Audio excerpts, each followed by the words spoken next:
ADGP Ajith കുമാറിനെതിരെയും P ശശിക്കെതിരെയും PV Anvar MLA ആരോപണം തുടർന്നു. MR അജിത് കുമാർ നിരവധി അനധികൃത സ്വത്ത് സമ്പാദനം നടത്തി. പോലീസ് ഓഫീസർമാർ അനധികൃത സ്വത്ത് സമ്പാദനം നടത്തിയതിന് തെളിവ് കയ്യിലുണ്ട്. സോളാർ കേസ് അട്ടിമറിക്കാൻ അജിത് കുമാർ കൂട്ടുനിന്നു. ADGP അധികാര ദുർവിനിയോഗം നടത്തിയാണ് ഇടപാടുകൾ നടത്തിയതെന്നും അൻവർ വാർത്താസമ്മേളനത്തിൽ പറഞ്ഞു. MR അജിത് കുമാറിന്റെ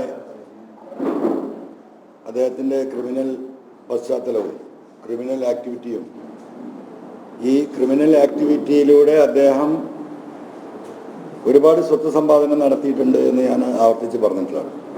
എങ്ങനെയാണ് ഒരു പോലീസ് ഓഫീസർ ഇവിടെ സ്വത്ത് സമ്പാദിക്കുന്നത്, എങ്ങനെയാണ് കള്ളപ്പണം വെളുപ്പിക്കുന്നത് എന്നതിൻ്റെ നേർരേഖയാണ് എൻ്റെ കയ്യിലുള്ളത്.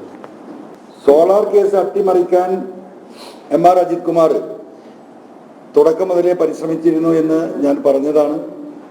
അതുമായി എനിക്ക് ബന്ധപ്പെട്ട് വന്ന ഒരു പോലീസ്